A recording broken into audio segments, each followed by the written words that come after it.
Whether you keep them in your home or love to see them in theirs, these are the creatures that bring us all together. Reptiles. We're going to be delving into the experiences of reptile lovers from around the block and around the world. This is the Reptile Talk Podcast.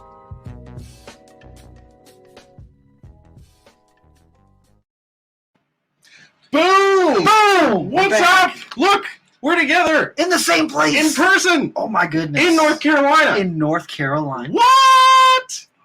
North Carolina. That's so awesome. What's good? What is up, everybody? So it's been a minute since we've done a podcast, mostly because within the last, 60 days, we've both moved 800 miles away. Yep. And then what did the entire eastern seaboard from New Hampshire to Florida. And back. So we've been pretty busy. It's been a trip, let me tell you. Yeah. So, but we're back. We're back. We're back. Super excited to be back. And we're kicking it off with a great guest this week. Before I tell you who that is, just the reminder to every awesome person in the chat. If you feel so inclined to drop a super chat, you are able to do that because we've been monetized, which is awesome. And we'll talk about whatever the heck you super chat, so long as it's not terrible. But yes, so if you're checking this out on YouTube, awesome. Thank you for being on YouTube. If you're listening to the audio only, you're going to catch this a couple days later. No problem. And we'll have other episodes Coming soon. Okay, bam. So without further ado, we're talking with the one, the only Mike Stefani from Mike's Monitors. Let's get him in here. Hey! What's up, dude? How you guys doing? Dude, We're doing great, we're man. doing fantastic. It was like almost 70 degrees today, so I was out in a t-shirt and just like cleaning snakes and hanging out. Hey, I got a question for you guys. Yeah. Yeah. Where are you guys at? North Carolina. Legit. Heck yeah. Yeah. Hell yeah. Dude, so how you doing tonight? Good, man. Good. Everything's good. Hatched out some Mertens and some coming eye. I was just telling Jeremy I'm like 2 days away from a clutch of Kimberly Rocks. I was hoping they would have been pipped for the show, but no. I Damn. love Kimberly Rock monitors. They're just so gorgeous. They're just like long and slender, and the bands on them and the outside on the back, they're just gorgeous. Yeah, they're gorgeous. A pretty unique species too, as far as their their body structure compared to most other monitor lizards. Yeah, really cool. If you're ever looking for them, Rob, hit me up. I'll give you the bro discount. Oh, hell yeah! Hey. I love those. There's not one monitors that I'm looking to keep, but Kimberly's have always been, since I was like 18. Kimberly's have always been on my list. They're awesome. Heck yeah.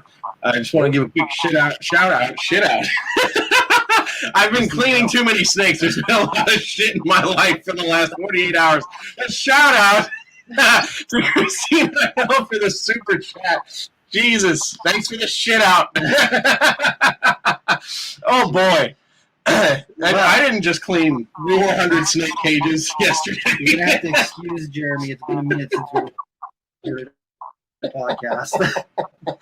Oh my gosh. Okay, so Mike, for the people who might not know who you are, what got you into reptiles, man? Oh man, it's a disease. It started when I was a little kid. Godzilla movies, and then back then, I mean, there was really not a lot of reptiles around. So plastic, prehistoric dinosaurs in the puddles in my alley. And then from there, I ventured out through the neighborhood to the frog pond and, turtles, toads, spiders, ants, whatever. I love it all. So That's where it's at. I'm just saying. Yeah, my field herping days, I kind of vicariously lived through you there, Rob, because, my legs are breaking down. I did concrete for 30 years. I had some pretty bad accidents with my legs, so I can't really get out there and hunt much, so I watch what you do. And I love it. Hell yeah, man. Yeah. I try and post stuff when I find it, and there's a lot of field herping is going out and not finding anything. But when I see stuff, I definitely like to post them, share it with people, just so people know that if you spend a little bit of time out there, you can find stuff.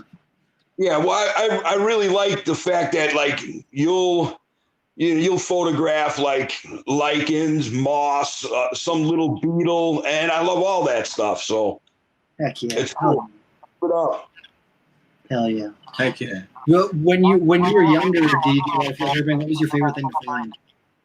I'm sorry, I missed that. What was your favorite thing to find when you were younger and doing a lot of field herping? I really liked snake hunting, but there was nothing like the conquest of being able to catch a painted turtle. They're so, they're so inquisitive with their hearing, and you just can't just sneak up on them. You got to really be cunning, and it took some skill, and I've honed that over the years. And unfortunately now, I mean, a snail moves faster than me, so I ain't catching nothing. You want to know a really good trick that I learned 2 summers ago is if you get in a kayak and go out onto the pond, a lot of times you can see the turtles below the surface, and they don't realize that you can see them. You can scoop them right out of the water without having to chase them off a ledge or really dive in the water or go crazy. A lot of that stuff, they see something when they're in the water. Yeah, exactly. You can sneak right up on them. I was catching a lot of spotted turtles that way because they dip under the water, but once they're under the water, they think that they're hidden, and I'm like, I still see you. Yeah, I got sulfur monitors like that. They're wild caught babies, but they're all healthy and everything. But yeah, they jump off a branch and they jump down into the crystal clear water, and man, they feel like they're safe, and I can't see them, but there they are right there. Yeah. So. Heck yeah, man. Heck yeah. I want to give another set of props for another shit out. No. No. Mac Lorenzo, thank you for the super chat, man. Thanks for tuning in. Guys, I know I see some people in the chat that are saying there's a little bit of an echo. I know we had some literally last minute audio issues that I was not anticipating, so bear with the echo for a little bit. Hopefully we can figure it out, guys. But thank you for jumping on and hanging regardless. So what I saw you were hatching out Mertens water monitors, and then you said you were hatching out. Oh my goodness, what was the other one? I just saw you just hatched out some as well. They're coming out. Yeah. So what other species are you breeding there? I breed Ackies, I breed Kimberly Rocks, I breed Gilleneye here. King Gorham, Mertens, Coming Eye, Pilbarensis are right here behind me. And then hopefully I can get these sulfurs nailed down. I got some really pretty sulfurs. Hell yeah. Yeah, Pilbars are another one that I really enjoy. I love the red on them. They're just absolutely gorgeous. Yeah, what's really cool about them is like in these cages here, with those rocky cliff faces. Yeah. Yeah. They'll hide in the little cracks and they stick their little orange head out, and you can't, unless you know they're there. I had people say, hey, there's nothing in here. And I'm like, dude, there's 3 of them. Just look. And they start looking, they're like, oh, wow, I didn't even see that. So, yeah, they blend in good with that iron ore cliff, Heck yeah, that's awesome, dude. That's sweet. I love a lot of that O'Doctor stuff. They're so super cool. Well, like for you, Rob, now that you're in an apartment, the Audatrias are awesome because, you don't need giant cages. The food bill's not real big. And, yeah, they're really cool, interesting animals for sure. Yeah, and you made a lot of those enclosures, right? Yeah, I made them all. I build all my own stuff. I just see that's going back to when I was a kid. I don't come from money or nothing like that. So single family home. My mom and dad were divorced, and my mom worked really hard, and it was hard for me to. I would ask her for animals, but it was hard for me to ask for the setup and all the other stuff. So I remember as a little kid just driving through the neighborhood on garbage day when I seen an old console TV. I'm sure my neighbors are going to hate me, but I'd kick the tube out and I'd throw the console TV on my bike and bring it home and put a piece of plexiglass in the front and make a nice boa cage out of it, you know? So I've always been pretty crafty with building my own stuff and kind of unique things, you know, just like dressers and you're not your typical caging. Hell yeah. Yeah. Your Tinley display, you had that like whiskey barrel set up. Yeah. That's awesome. That's so cool, man. Yeah, that's cool, man. That was an idea. Actually, that was an idea I had as a little kid too. But again, as a younger kid, I don't know where to get barrels or nothing. Now with the whole internet thing, everything is all different. But I was actually going to use, and maybe people can do this, like for certain species. The blue 55-gallon drums, the plastic one? Well, I was going to build like a whole wall with those. Again, with, you just cut a square window out, leave a deep dam, and then you could take the cheap plexiglass that you get in any of the hardware stores and hinge it on one side, and it would actually, shape to the barrel as you're closing it, and then you just pin it off to be closed. But yeah, you could, have a whole wall of those with, lots and lots of animals. Mm-hmm. Heck yeah. High humidity, and you're not going to destroy nothing. Right. Yeah, that's super unique. I think most reptile keepers are pretty resourceful when it comes to designing enclosures and, what are rack systems but plastic bins in plastic boxes. So, there's a time and a place for everything, Unfortunately, monitors don't do real well in the drawers. They need the lights and all that stuff. But hey, snakes are happy in there. They don't, crawl around much except when they're looking for food. So it's no harm to the animal either, Yeah. Right. Absolutely. Yeah. I got to figure when you got a lot of those Odoptria in there that just sitting down in the reptile room and just watching them interact and move around is the best. It is the best. I mean, yeah, here, like, for example, here I'm sitting here. This is like my favorite spot. Here's my Kimberly rock cage. I got 2 gravid females in here, and they're just, they're just chill. I hand fed all my Kimberlys from when they were, hatchlings, and they know and love me and trust me, and but I put the work into them too. So. Hell yeah, absolutely. Absolutely. What's one of your favorite species of smaller monitors to work with? You know what? Kimberly rocks. I'm with you guys, man. Kimberly rocks are one, they're that iconic species back in the day, in the early 90s. There was few and far between. They were very expensive. Not a lot of people breeding them. So that was always something that was kind of out of my grip. I was really never into Audatrias. I was more like a New Guinea guy, to peach throats and the tree monitors and stuff like that, crop monitors. But when I started having success with my Mertens, it kind of opened up a lot of doors for me because, you guys know, I don't really do this stuff for money. I mean, it makes money, but I mean, if you were going to compare what I make and what my electric bill is every month, there ain't no way I'm making money. I have fun. I produce a lot of animals. And so what I was doing was I sell so many, makes my wife happy. And then I take so many and I trade them around. And that's how I got my whole Audatria collection, was trading for Mertens. So, I was, like I said, I was always into the Glauerdi, which are great. But when I made a trade for my Pilbaras, man, I just love them, man. They're the. Yeah. And I love Kingorum too. I love them all, man. I'm addicted. I'm a mess, man. I think we've all got that problem, man. Absolutely. I think it's why we get along good. Exactly. I think it's interesting that so many people are kind of pushed towards getting Ackies, and I have had way less positive interactions with Ackies than I have with Kingorums or Kimberleys or Pilbaras or any of the other species. Right. Yeah, Ackies can be a little feisty, Mine are all really nice, which I'm happy about. But yeah, they could be badass little dudes, not put up with no girl. Yeah, man.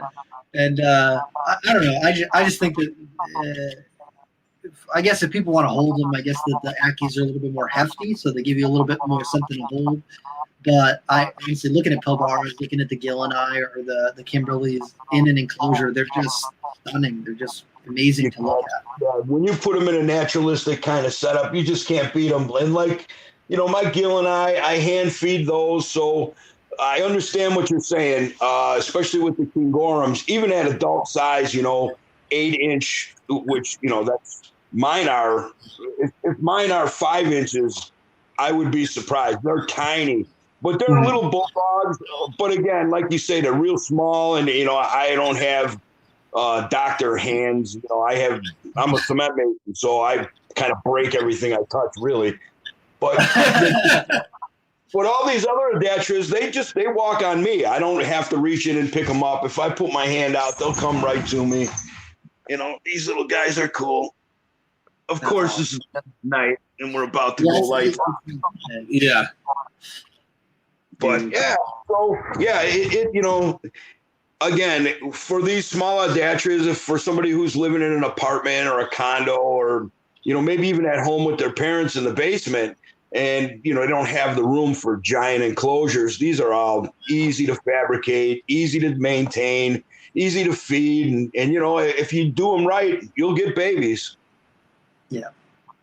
There's been a lot of there's been a trend of a lot of people working with monitors, breeding monitors, producing monitors of various species, and I think it's awesome because they are a species as a whole, just for branding as a whole, untouchable thing. Like, so few people were able to kind of figure out how to work with them, and now to see them a lot more readily available and easy to get your hands on, I think it's awesome because they are, exactly as you just said. Especially these smaller monitors, they're like the perfect apartment lizard. That you've got a leopard gecko or a bearded dragon, you're ready to take that next step, but you don't have space for a 7-foot water monitor or something. They're perfect. And what's really nice about them too is, they unlike your New Guinea stuff, that's generally it's wild caught animals. They're real skittish and flighty. These Australian monitors are just, once you build up a little relationship with them, it's like they love you. I'm sure they'd rather be in the wild, but if you treat them right and you take care of them well, they're really great animals. They got great personalities, and like you say, in an apartment setting, I don't even watch TV no more. I watch my animals, Heck yeah, man. That's where it's at. Like you were saying, with, all the advances in varanid husbandry and captive care, I can remember going back to where, cypress mulch was, cypress mulch is, the great stuff. No. Cypress mulch is garbage. I mean, now there's places for cypress mulch, like if for non-breeding females or, males that, but again, I like the double milled cypress. It's real fine. It's not got the eye poking sticks in it, which I always worried about. But yeah, it's come so far that, and back in the day, there was a few pioneers who had stuff down, didn't really share any information. And it just took years and years of, like you were talking about field hunting. I used to field hunt for dirt, literally. I would go into a woods and I'd see a berm of dirt or whatever, and I'd pick it up and, smell it, and it'd just be like, oh, that smells so good. I wonder how this would work. So here's me, with my buddies, packing up 5-gallon buckets of wood, dirt, walking in and out of the woods. People think we're freaking crazy or something, but that's part of it too, is, to find some good dirt, some good soil. And, you got to know how to, whether you're using whole cage nesting or nest bins, you got to know how to use your heat and your humidity to regulate that so they don't dry out fast. It's got to be perfect for them to, be comfortable enough to lay eggs. There's still tricks and science to it a bit, but I don't know. After this much time, I think more of like that I would contribute my success with is just sticking with it. And, I mean, snakes are nice. You don't have to be there every day. Monitors, man, you got to be there every day. I feed mine every day. I don't overfeed anything, but I do offer them meals daily. And then when I have cycling females, I'll hit them real heavy with food. But, for the most part, it's not and I'm not saying anything that snakes are part-time, but Varanids are, you got to be on them. You got to watch them. You got to understand what they're doing. Otherwise, you could easily miss a clutch of eggs. You could miss a cycle. So there's a lot to it, but it's more like, in my opinion, it's all like observation and just understanding what you're seeing. Yeah. Do you ultrasound any of your monitors or no? Any of your like? No, I don't. I like to think that by me looking at them, I get a good idea what's going on. And not only that, man, our machines are expensive. I mean, they used to be. We're looking at ultrasounding machines that we're using at Nerd are like $900. So yeah, much easier, much more attainable than they used to be. And it's a learning curve getting used to figuring out the controls and everything. But once you get a feel for that, it definitely like really helped us dial in when to pair females, when they're receptive, and all that sort of stuff. Right. But with your doctor, it'd be tougher. My coming eye they're pretty straightforward and easy. My male and female that I have here, I like to say they're gentle lovers, man. They actually like each other. They never beef, maybe over food. But I keep them together all the time. I only cut the male out when the female is about to lay her clutch, just so she's not disturbed. But now with these sulfurs it's a little different. It's definitely I'm not keeping them all together. I got 5 now, so I got 5 big ass enclosures. Walking an animal across the room to throw them in another cage. It's challenging for me now. Yeah, for sure. Sulfurs, Yeah, absolutely. So, Mike, we got a question for you from Galaxy Reptiles. They just threw a super chat down. This question for Mike: I have a Pilbara, and he's not overly excited to eat, especially off of tongs. Do you have any recommendations to get him more eager to feed? Yes, I do. And now, of course, this is my experience, and this works for me. But you ought to try this. Pinky parts are chopped quail. And you could give them the yolk sac or like the midsection of the chopped pinky. They really like that. The nastier the better. And if that doesn't work, dunk anything in warm egg yolk, and I shouldn't say it. I almost guarantee they're going to eat that.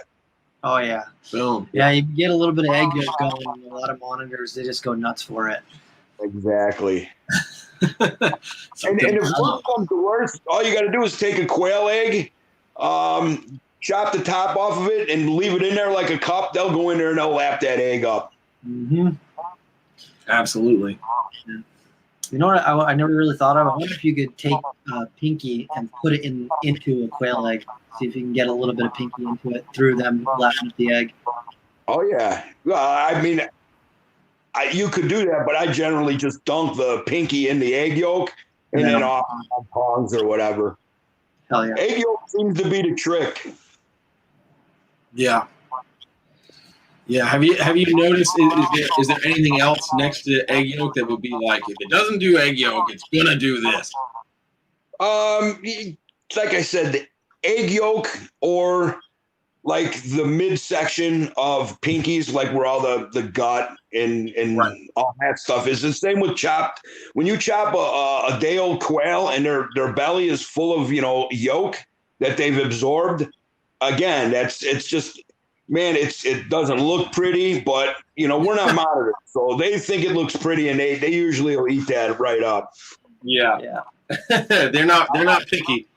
No, one thing, when I was raising my adult Kimberly rocks here, I was chopping up fish for Mertens, and I made a little dish for the small Kimberly rocks. They were, sub-adults, so they were still young. And I'm like, yeah, what the heck, man? I chopped a little silver side up, put it in their bowl. They picked all the silver side out first. Where the heck are these things seeing a fit? They love silver. My adults here, they love eating silver sides. It's crazy. I don't give them. That's interesting. Yeah, it is. It's pretty cool.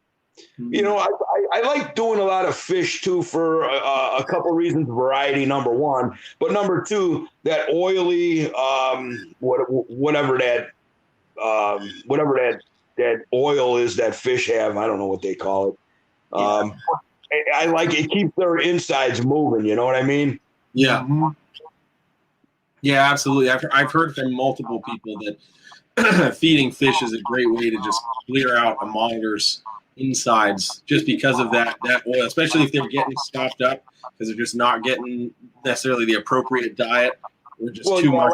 Like a lot of, not really crickets so much, but a lot of roaches that chitin or whatever, that hard shell. Mm-hmm. I don't want it building up. I've never had a problem with it, but I don't want to build it. I don't want it building up, so I'll flush them with some fish every now and then. And they love it, and we're all good. Heck yeah. Heck yeah. That's where it's at. Yeah. So are there any species of monitor that you're wanting to get into to expand your collection, or? Yeah, I mean, I got a story for you here. So when these sulfurs, I've had everything for so long, and I don't know, you get a hankering for something else, and I really wanted Borneo earless. I want to work with them someday. I want to produce them. People are doing well with them overseas, and probably in the United States too, but you don't hear too much about them. So, and Spencer, I love them. Mm. Well, when my friend who owns a wholesaler here, he rents space from my wife's business, and he wholesales like bread and butter reptiles for pet shops and stuff.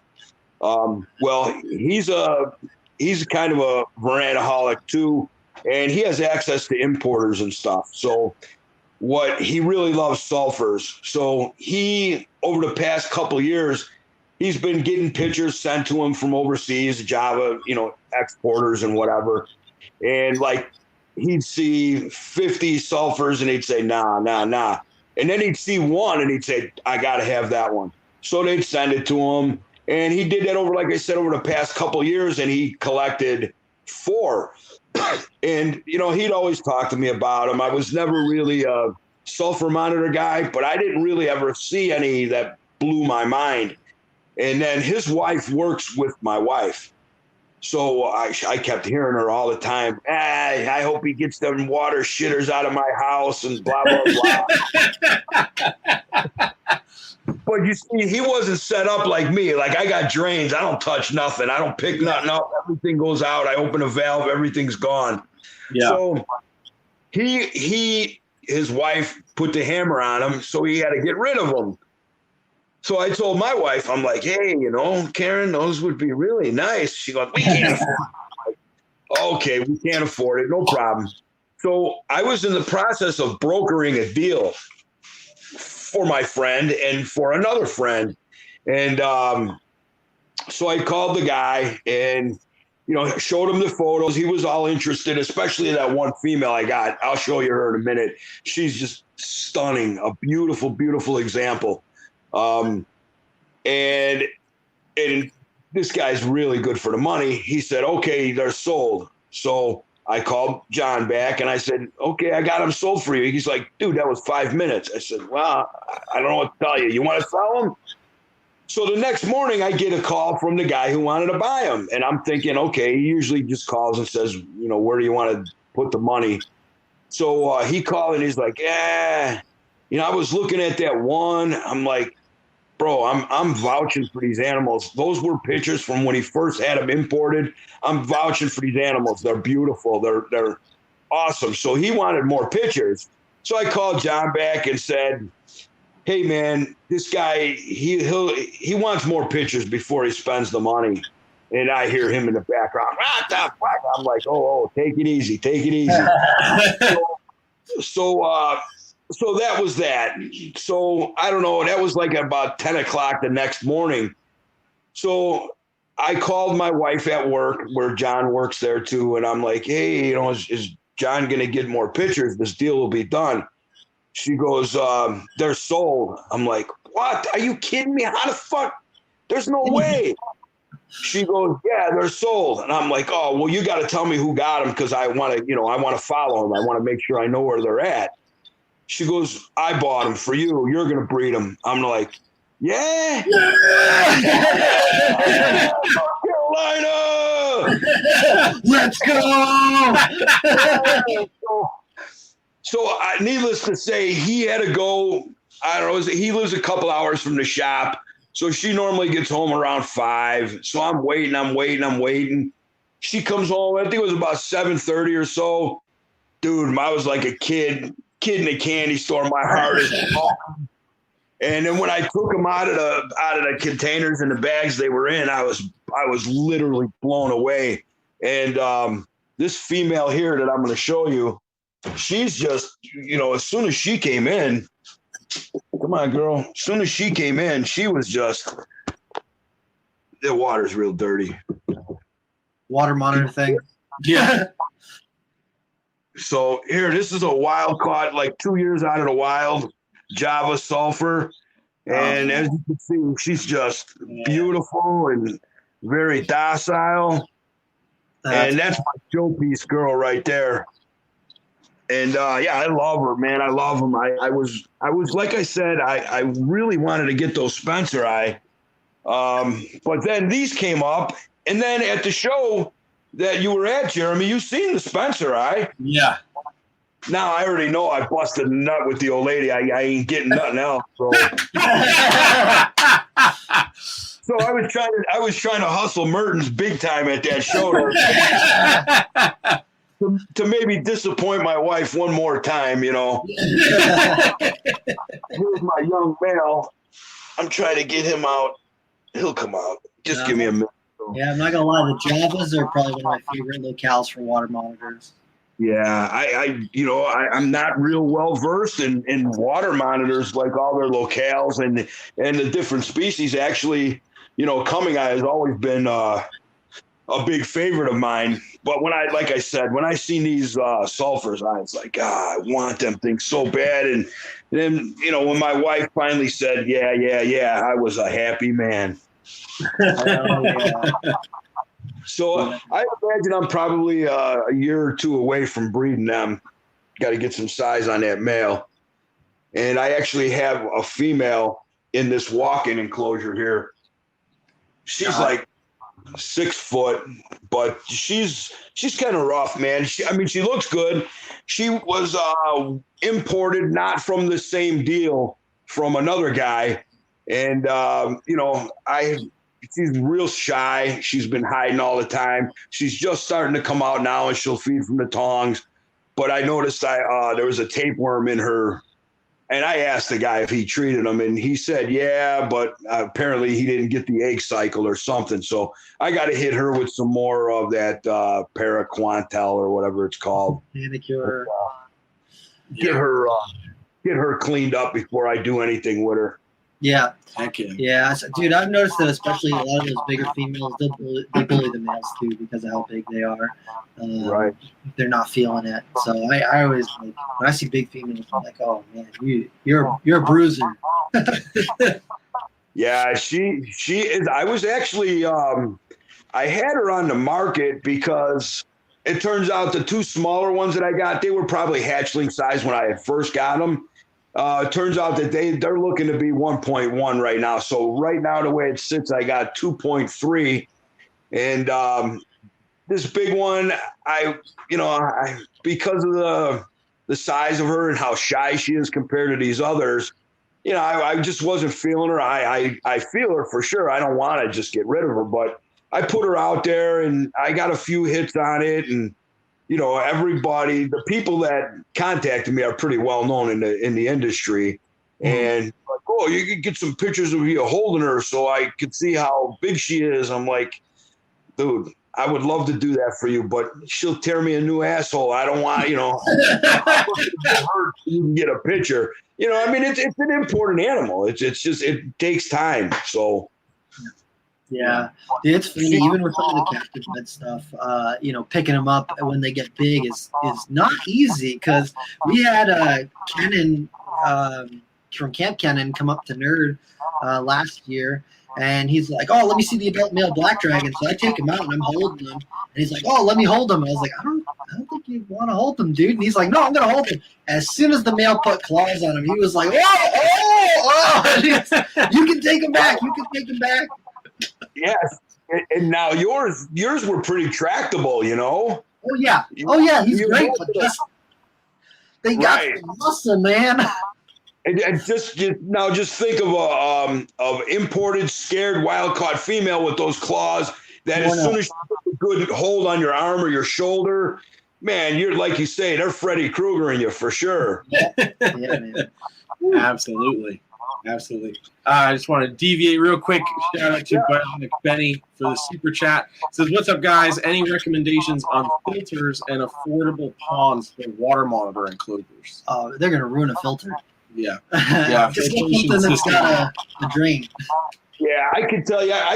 For water monitors, people ask me all the time, like, I don't consider my Mertens like water monitors per se.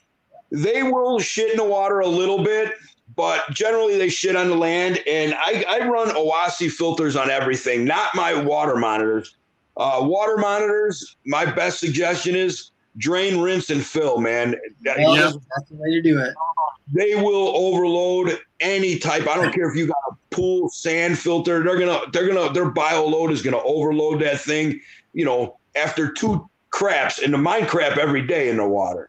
I feed them every day. They poop every day, and there ain't no filter in the world that's going to keep up with that unless you got some shit and stuff. Literally. But for Mertens, I use Oasi. Oasi's a real good filter. As a matter of fact, they sponsor me because I always try to shout out their products. But here, I'm going to show you real quick behind the Mertens wall here. I don't know if I got enough light. I'll try. Here's something for the people who want to know about filters. 1 second, guys. Oh, shit. There we go. I don't know if you guys can see this filter here. Oh, nice. Oh, yeah. Yep. Okay. This is a canister filter, but what's real nice about Oasi, there's 2 features on this thing that just blows me away. Now, as a turtle guy, I always wanted a canister filter, but with turtles, I got big snapping turtles, and they bite heaters. Yep. So this has a heater built in it. See that? Oh, that's awesome. Heater built in it, and then for what's great with these, I mean, to me, this is overkill for a fish. But what you do is you turn this filter off here, and then you turn this part off, and this here, that's a pre-filter. So it's got like 6 sponges in it. So you take that out, you bring that to your sink, you rinse it out, and your filter stays, pretty clean. I probably changed the 2 filters I have on here maybe once a year, clean the whole thing out. But, once every couple of weeks, I clean out the pre-filters. Yeah, those are called Oasi filters, right? Yeah, it's Oasi North America. Yeah. And also with hold on, let me show you another thing. So with my Mertens enclosure here. I love it. Yeah. See my fish. I love my fish too. Oh, that's awesome. Again, with that kind of water volume, I always thought, wow, what if they had like a vacuum that not like a shop vac that you got to empty, something that would pump right out. So my wife brought me home this. I don't know if you can see that. It looks like R2D2 with a giant tube attached to it. Exactly. It's what they call Oasi Pondo Vac. That's a 5. And what that does, it's basically like a shop vac. So it'll suck up all the shit off the bottom of your pond. But the beautiful thing about it is it blows it right into your drain. You don't it's not like a shop vac that you got to turn it off and go carry it and dump it. It just constantly pumps to my sump pump. That's So awesome. That's insane. Yeah. Yeah, but all the filters and those little, Pondovac type things, it just, in my old age here, I need to make everything as automated and easy as possible. So that's what I've done. It's smarter, man. Yeah, and especially again, it's like we have all these technological advances as advancements as people. We can figure out how to do these things a lot easier. Absolutely. Not get your hands dirty. That's the beautiful thing. Well, I got a funny story about the Owasi Pondovac. I'm watching another big YouTuber, and he's cleaning out his anaconda cage, big ass anaconda cage, and I'm laughing because I'm Italian, right? Mm. I see him using like my nana's spaghetti strainer. Oh no! Yeah, he's scooping out these giant pig shits, and I'm like, I got to get a hold of him. I mean, I used to vend with him at a local show here, so we kind of go way back. He knows me, I know him, but we haven't really talked and stuff like that. So I told him about the Pondovac, and he went out and got one too. So now his life is easy too. Yeah, that's man. Yeah. That's awesome. That's That's hobbyists awesome. helping hobbyists. That's where it's all at. That's it.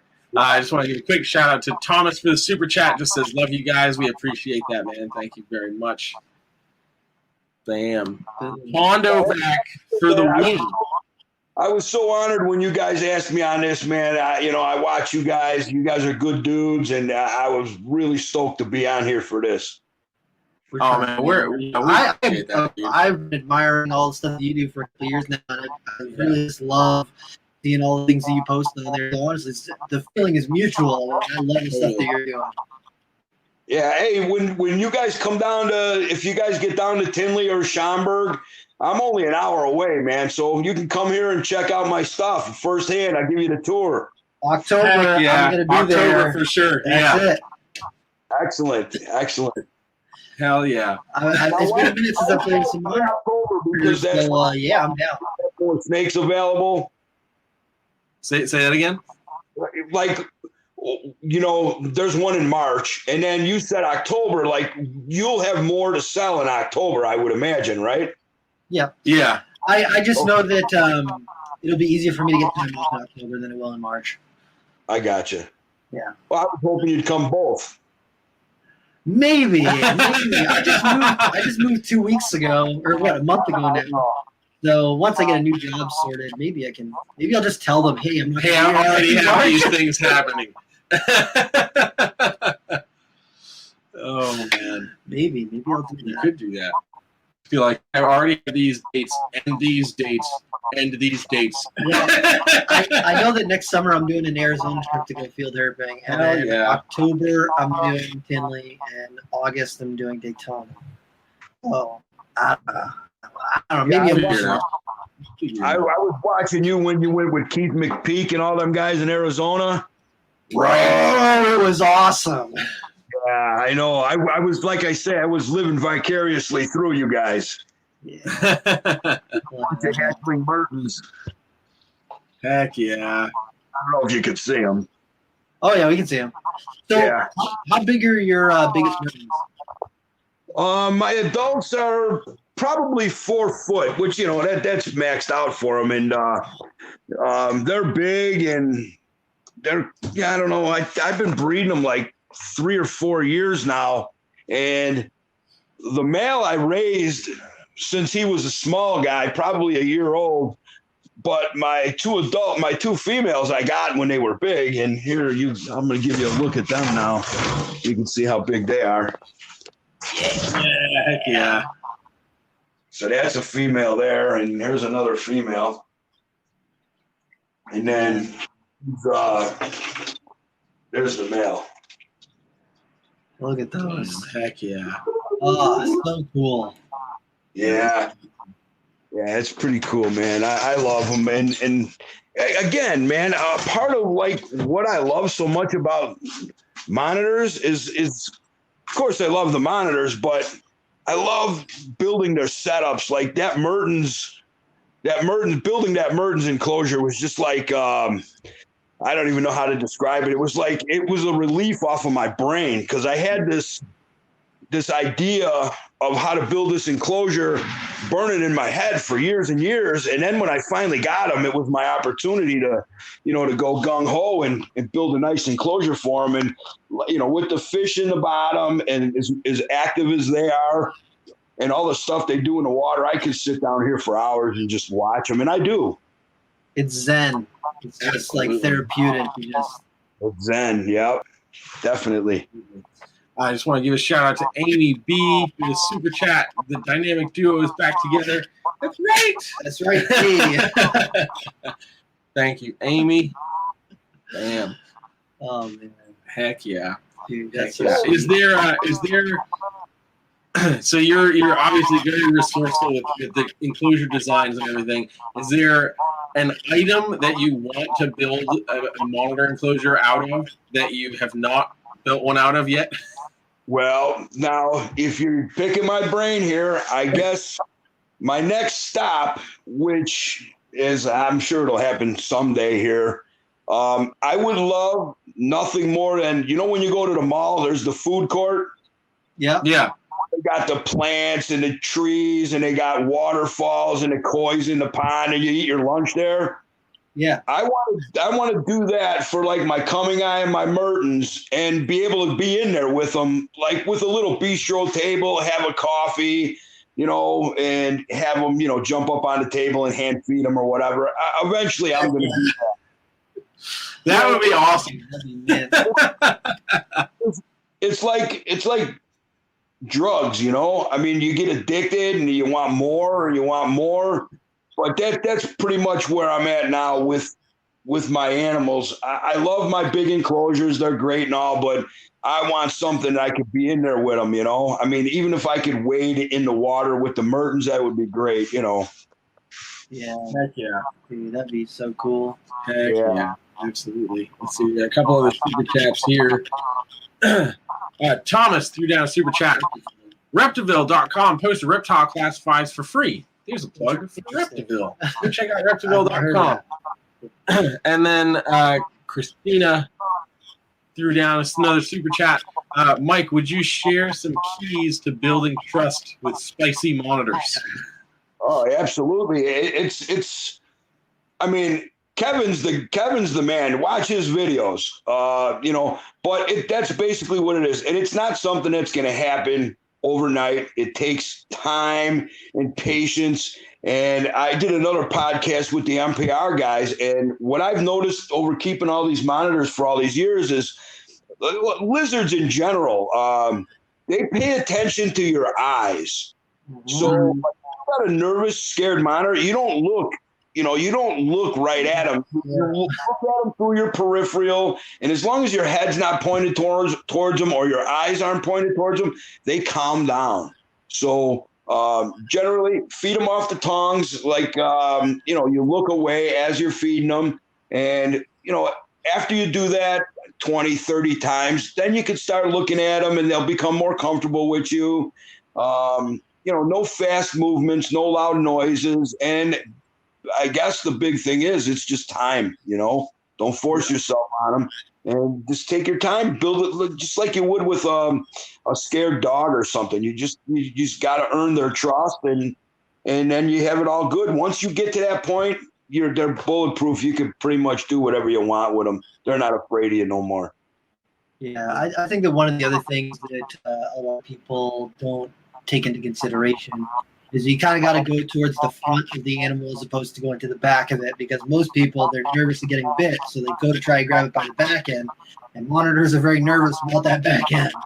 Absolutely. So if you come up to the front end, closed fist, go up to the front end and try and get, let them interact with you as opposed to forcing yourself on them, it can help build trust over days and weeks and so on. Absolutely. That's pretty much you like you would with a dog, too. Kind of let them get a sniff of you slowly coming at them. You're not coming at them, and they learn to tongue lick you and see what you're all about. And if you get one tongue lick and just pull back, that's a good start. Just don't overdo it, And, you got to ease into it with these animals. And pretty much like with my, like you've seen I did with that sulfur there, I let him lick my hand, and then I let him put his chin up over my hand. And then from there, I'll push my hand towards under his front legs. And then when he crawls on me, I know it's go time. If he don't crawl on me, I let him be. Yeah, absolutely. And I was just about to say one of the other points too is the interactions don't have to be these long 5-10 minute interactions. No. They can literally be 5, 10, 15 seconds, of just establishing that relationship. Yeah. Right. And that's much better in the beginning because you don't want to, you think about it. You think you're interacting with this animal and I'm taming it. He's scared. So, 20 seconds of being scared is a whole lot more than, 5 minutes of you trying to play with him. There's no playing. It's you got to think of the animal and the stress that you're causing on him until you break that barrier. Once you break that barrier, I don't ever really grasp any of my monitors. I'll let them come to me. I'll let them crawl on me. But, I'm not one of them guys who want to put a leash on them and take them to the park and put them on my shoulder. I get mad sometimes. I see, October, November, people got boas around their necks and it's, 60 degrees out. It's like, man, what are you doing, man? Think of the animal a little bit. But, everybody's different, but I don't force myself on my animal. Yeah. Yeah, for real, man. I think that's one thing that a lot of people don't take into consideration, at least like your average pet keeper. Because I went to Petco on one of the days it was kind of cooler here. It was probably in the mid 40s, high 50s, or like low 50s. And somebody had their ball python with them at Petco. And what are you doing? It's like 40 degrees out, dude. Like, think about it. That snake's not comfortable. You're wearing a jacket right now, but you're holding it on your hand. So it's being exposed to the elements, but you're not. Like, right. Yeah, so you just got to use common. You know what? There's people who love animals, and there's people who love what animals do for their persona or whatever. And I'm not knocking it, but just be respectable of the basic needs of that animal. Bringing them outside in fall is not a smart thing. Yeah, man. Yeah, absolutely. Shout out to Benny, man. Shout out to Benny. It says, hopefully I'll be walking by next October and out of this wheelchair. Would love to meet you guys at Tinley. Hell yeah, man. Continue on the speedy recovery, my friend. Dude. Even if you can't make it to walk by then, if you come in a wheelchair, we're still going to check you out and say what's up. Absolutely. Absolutely. And I challenge you, if you're still in a wheelchair, I challenge you to a wheelchair race because I am too. Hey. There you go. There you go. That sounds like some nonsense from Tinley's past. That sounds like Tinley shenanigans. You know what's funny? The last one that you were at, Jeremy, Matt Edmonds. You guys know Matt Edmonds. Oh, yeah. Okay, well, I don't really need a wheelchair, but after a long day, it's just easier for them to push me out of there than walk because of my hips and my legs. But I'm in the wheelchair, and we're in the front part, where where Potter's at, and you collect the money. Yeah. And I start hearing this music, man, and like dance music. All of a sudden, I look up in front of me. Here comes that Matt Edmonds, like he's gonna grind on me or something.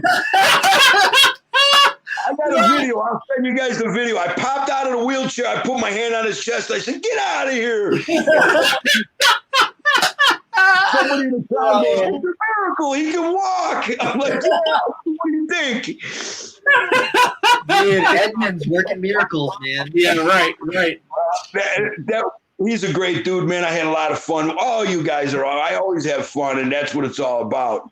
Bro. Heck yeah, man. That's great. Heck yeah. Freaking Matt Edmonds. If you've ever been to a Tinley or Arlington, really any of the NARBCs, and you have not seen this man, this small but mighty, loud and obnoxious man. Massive shout out to Matt Edmonds. I'm surprised that motherfucker isn't here right now in this chat. I'm going to call him later. Bro. Oh, man. This is too much. Yeah, I can't wait. I can't wait for Tinley. I'm so excited. Tilly's going to be awesome. It's so weird because, like, going to New England where there's not a lot of reptile expos, and then since I've moved to North Carolina, there's been a reptile expo every weekend within a couple of hours of where I'm at. It's so strange. It's so strange.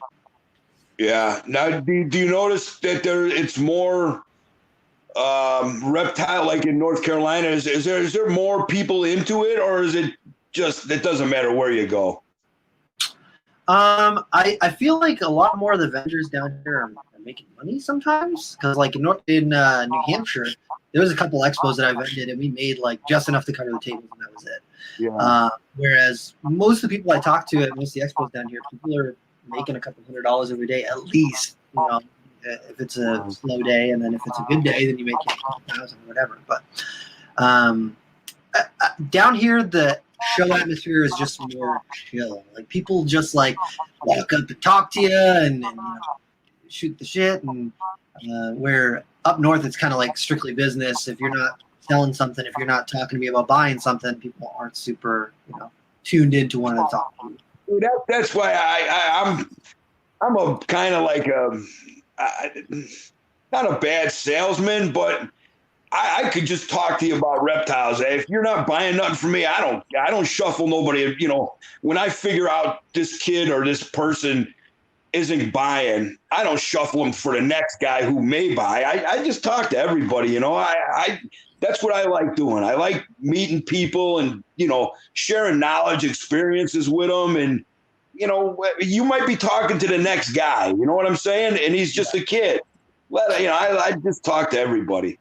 Yeah, I met a kid at the last show that we just did in Raleigh, Yeah. and he was like 13 or 14 years old. He's like, dude, I watch all your YouTube videos. And I was like, dude, here's my number. Shoot me a text. You want to come over and play with some snakes? Let's come play with some snakes. Let's hang out and talk reptiles, man. That's what it's all about. Exactly. That's what it's all about, man. Like I had one young dude, you know, from the not the neighborhood, but from around here. And, you know, he started talking to me about Mertens, and he's a younger dude. He's a big dart frog guy. So he knows what the commitment is for building bio-natural enclosures with the plants and everything. So I started really talking to him about the Mertens, and I'm like, hey, look, you know, here's what you're going to need in the end. And, you know, we had a few phone conversations, and that was a couple weeks later, maybe a month later, he sends me a picture. He goes, how does this look? I'm like, dude, you're ready for Mertens, man. I mean, this kid was committed, man. He did what it took to set him up proper. And when I say proper, I mean, you could keep him and this is kind of like a term from way back in the day, lowest common denominator. Okay. You can do that and get away with animals and breed them, but especially with Mertens, to keep Mertens in a lower common denominator type enclosure, boy, you're cheating your animals and you're cheating yourself, because so much of what they do in the water. So why not build something that you can see them, what they're doing in the water? And this kid did it. He built a big 8-foot enclosure. I think he's got like a 75-gallon fish tank in the enclosure. And he's got drains on it, so he's not dealing with, you know, all dirty water. He did it right, man, and I'm proud of him. And he does good, man. He's a good kid. That's awesome. Yeah. That's sweet. Heck yeah. I love that. Yeah. All right. We are winding down. We're getting to our hour mark. But, Mike, we ask everybody one very important question before we say our goodbyes. And that question is, sir, what in the realm of reptiles, be it something in your collection, something that you've seen online or whatever, what in the realm of reptiles has you excited about reptiles? Well, to be honest, okay, I like seeing the United States, it seems the past few years, is really going away from the lowest common denominator. And people are really starting to deck out their enclosures for their animals. And not only for their animals, but for themselves. Why, you know, to look in a cage like this, I mean, that holds your interest, right? It's beautiful. And And I like the fact that people are starting to do that more and more with their animals, for their animals. And then what actually happens with enclosures like this that you do naturalistic and just really deck them out is when people come over to see them, they're like, wow, I didn't know that you could do that. I thought you had to keep them in a fish tank with a screen top, So you bringing in other people that may have just said, yeah, lizards are cool. But when they see the setup like this, you're like, wow, that looks like a piece of rainforest in your living room, in your basement, in your den, in your pool room or whatever. You know what I mean? So that's really what gets me excited lately is that it seems people more and more are willing to put in the work to do what these animals truly they need. I mean, of course, they know this is fake rock. They know it, but it's better than, whatever. Whatever. I don't want to knock on anybody. Whatever. Metal rack or whatever. You know what I'm saying? Yeah. Absolutely. That's what does it for me. That's what I get excited about. Hell yeah, Heck man. yeah. So if people want to find out more about what you're doing or look at some of your cage builds or any of that sort of stuff, your Instagram, Facebook, where should people check you out? Well, I have mikesmonitors.com. That's my website. You can find me, Mike's Monitors on Instagram, Mike's Monitors on Facebook, Michael Stefani on Facebook, and I actually have a YouTube channel, Mike's Monitors. I have a couple of videos up. One's a room tour, and one's a tutorial on how I cut these eggs, why and when and how. So it's informative, a little bit of humor. Hopefully people check it out. Hell yeah. Heck yeah, Dude, man. thank you so much for coming on tonight. I appreciate you sharing some time with us. Absolutely. It's been a lot of fun. Yeah, a lot of fun. I appreciate you guys, too. We look forward to seeing you guys real soon. Hell yeah, man. Love Absolutely. you. Yeah, hopefully you have a good night. Much love and respect to both of you guys, man. All right, man. Take care. Have a nice night. I'm out.